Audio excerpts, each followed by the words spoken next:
ہر رات کے آخری حصے میں اللہ کی رحمتیں پکار پکار کر کہتی ہے مانگو کیا مانگتے ہو، لیکن اللہ کی یا مانگنے والوں کی بھیڑ نظر نہیں آتی۔ یہی سب سے بڑا ہمارا مسئلہ ہے۔ جس دن مسلمان اللہ کی چوکھٹ پہ گڑ گڑانے لگے اس دن اپنا ہر مسئلہ حل ہوگا۔ اور یاد رکھنا، دکھ مت کرو، غم مت کرو، اللہ محمد الرسول اللہ کا رب ہے۔ سوچو تو صحیح، جب نبی کبھی نہ نہیں کہتے، میرے امام کہتے ہیں واہ کیا جود و کرم ہے شہ بتہاں تیرا، نہیں سنتا ہی نہیں مانگنے والا تیرا۔ جب نبی کسی کو نہ نہیں کہتے تو ان کا بنانے والا خدا ہمیں محروم کیسے فرمائے گا، جبکہ وہ خود کہہ رہے مانگ لو کیا مانگتے ہو۔ لیکن افسوس ہے ہم تو گناہوں میں اتنا ڈوب گئے، بدکاریوں میں اتنا ڈوب گئے، ہم آتے ہی نہیں خدا کی بارگاہ میں، ہم آتے ہی نہیں اس کی چوکھٹ پر، ہم گڑ گڑانے کے لیے تیار نہیں۔ سب کے پاس گڑ گڑانا چاہتے ہیں، رب کی بارگاہ میں گڑ گڑانا نہیں چاہتے۔ آؤ، امام حسن کا ذکر ہو رہا تھا، وہ حسن مجتبی سید الاسقیاء، راکب دوش عزت پہ لاکھوں سلام۔ امام حسن بصری کہتے ہیں یہ واقعہ امام حسین سے بھی منسوب ہے اور امام حسن سے بھی منسوب۔ حضرت حسن بصری کہتے ہیں میں حج پہ گیا تو میں نے کیا دیکھا کہ کوئی بندہ زمین پہ سر رکھ کر ایسے چپکا ہوا ہے، جیسے گیلا کپڑا زمین پہ رکھو تو وہ چپک جاتا ہے، ایسے کوئی چپکا ہوا ہے اور خوب رو رہا ہے، اللہ کی بارگاہ میں گڑ گڑا رہا ہے، رو رہا ہے، گڑ گڑا رہا ہے، آہو بکا کر رہا ہے۔ اس کے رونے کو، اس کے خوف خدا کو، اس کی خشیت کو سن کر میں تڑپ گیا۔ میں نے سوچا حسن بصری شاید کوئی واعظ اور مقرر نے اس دیہاتی کو ورغلا دیا اور اتنا مبالغے سے کام لیا واعظ نے کہ یہ بندہ اللہ کی رحمت سے ایسا لگتا ہے مایوس ہو گیا ہے۔ تو میں جب یہ سجدے سے سر اٹھائے گا تو اس کو تسلی دوں گا کہ اللہ کے بندے اللہ سے امید بھی کر، مایوس نہ ہو، ڈر بھی امید بھی کر۔ ایمان خوف اور امید کے درمیانی کیفیت کا نام ہے۔ جب یہ سجدے سے سر، لیکن وہ اتنا رو رہا تھا کہ اس کے آنسو بہ رہے تھے، زمین سے بہ رہے تھے، داڑھی تر تھی۔ میں نے سوچا یا اللہ اسے توفیق دے کہ سر سجدے سے اٹھا کہ یہ مر نہ جائے، سجدے ہی کے اندر اس کی روح نہ نکل جائے۔ میں پہچان نہیں پایا، لیکن جب اس بندے نے سر کو سجدے سے اٹھایا تو میں اس کی کیا اصلاح کر سکتا تھا، وہ میری اصلاح ہو گئی، کیونکہ وہ کوئی اور بندہ نہیں تھا، وہ امام حسن ابن علی تھے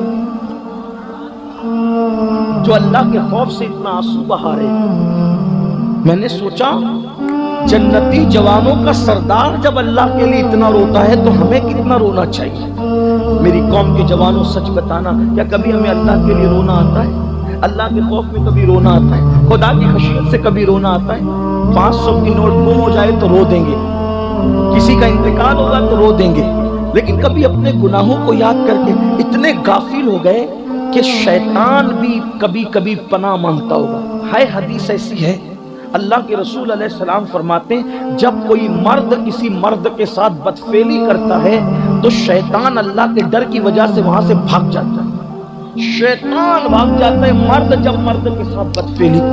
اور کتنی بدفعلی ہو رہی ہے آج کل، تو دوستی ہی اسی وجہ سے ہوتی ہے کہ کسی خوبصورت سے دوستی کریں گے تو اس کے ساتھ بدفعلی کرنے کا موقع ملے گا، حالانکہ شیطان وہاں سے بھاگتا ہے۔ شیطان یہ اپنی طرف سے نہیں کہہ رہا ہوں، حوالے کے طور پہ کتاب کا نام جا کر دیکھ لینا، قرۃ العیون کے اندر فقیہ ابو اللہ سمرقندی نے لکھا جب کوئی مرد کسی مرد کے ساتھ بدی کرتا ہے تو شیطان بھی وہاں سے بھاگ جاتا ہے، اور اتنا ہی نہیں بلکہ اللہ کا عرش کانپ جاتا ہے، اور اس وقت اللہ کا عذاب زمین پر آنے لگتا ہے تو فرشتے عرش کو پکڑ کر کے قل هو اللہ کی تلاوت شروع کرتے ہیں، اور اس وقت تک وہ تلاوت جاری رکھتے ہیں جب جب تک اللہ کا غضب ٹھنڈا نہیں ہو جاتا، خدا کے غضب کا جوش اور خدا کے غضب اور اس کے جلال کی کیفیت جو ہے، اللہ اکبر اللہ اکبر، وہ جو غضب کی کیفیت ہوتی ہے جب تک کہ وہ ٹھنڈی نہیں ہو جاتی اس وقت تک کہ فرشتے قل ہو اللہ پڑھتے رہتے ہیں. یعنی کہ انسان اتنا گر گیا کہ کہیں شیطان بھی بھاگ رہا ہے. یہ بھی تو روایت ہے جب کوئی فجر چھوڑ دے، پھر کوئی ظہر چھوڑ دے، کوئی عصر چھوڑ دے، مغرب چھوڑ دے، عشاء پانچوں وقت چھوڑ دے، وہ شیطان اس کے پاس سے بھاگ جاتا ہے اور کہتا ہے کہ میں نے تو ایک سجدہ نہیں کیا، میرا یہ انجام ہوا، تو پانچوں وقت نہیں کر رہا ہے، تیرا کیا انجام ہوگا؟ مسلمانوں یہ ہنسنے کی بات نہیں، یعنی شیطان بھی جو ہے کسی مقام پر ہم سے بھاگ رہا ہے. مسلمانوں کیا بن گئے، کیا ہو گئے، اور نام کتنے بڑوں کا لیتے ہیں، غوث پاک کے غلام، غریب نواز کے غلام، مدار پاک کے غلام، مخدوم سمنا کے غلام، شاہ برکت اللہ کے غلام، دعوت الصغرا کے غلام. میں نے کہا پہلے اللہ کے تو بنو، پھر سب کے بن جاؤ گے. اللہ کے بندے نہیں بنتے، اللہ کے بندے نہیں بنتے. کہا کہ یہ کیا بات کی آپ نے؟ میں نے کہا بات یہ ہے، اگر پیر کوئی تحفہ دے دے، یہ میرا رومال لے جا، کباڑ میں رکھے گا، خوشبو لگائے گا، سر پہ رکھے گا اور بچوں کو وصیت کرے گا مروں تو میرے کفن میں رکھنا. میں نے کہا بہت اچھی بات ہے، میں انکار نہیں کرتا، کوئی میں نے بھی کچھ تبرکات رکھے اور اسی کو نجات سمجھتا ہوں. لیکن ایک بات کہتا ہوں، ایمان لگتی اگر پسند آئے تو غور کرنا گھر جا کے. پیر کے دیے ہوئے تحفے کی اتنی قدر کی، لیکن اللہ کے دیے ہوئے تحفے کی کیا قدر کر رہے ہو؟ اللہ کے دیے ہوئے تحفے کی کیا، اللہ نے کیا تحفہ دیا؟ میں نے کہا تحفے کو، اسی تحفے کو نماز کہتے ہیں. اللہ نے تحفہ بھیجا کس کے ہاتھ سے؟ اللہ نے اپنا تحفہ ڈائریکٹ نہیں دیا، ذریعہ کس کو بنا؟ محمد الرسول اللہ کے ہاتھوں سے بھیجا. سوچو پیر کے تحفے کا اتنا احترام اور اللہ کے دیے ہوئے تحفے کی کیا قدر، نہ ظہر نہ عصر نہ مغرب. پھر کہتے ہیں مسلمان ہے، میں کہتا ہوں کیسا مسلمان ہے یہ جو اللہ کے تحفے کی قدر کرنا نہیں جانتا. یاد رکھیے سب کے نہیں بن سکو گے جب تک رب کے نہیں بن سکو گے. اگر سب کے بننا ہے تو پہلے رب کا بننا پڑے گا، ورنہ کہیں پناہ نہیں ملنے والی.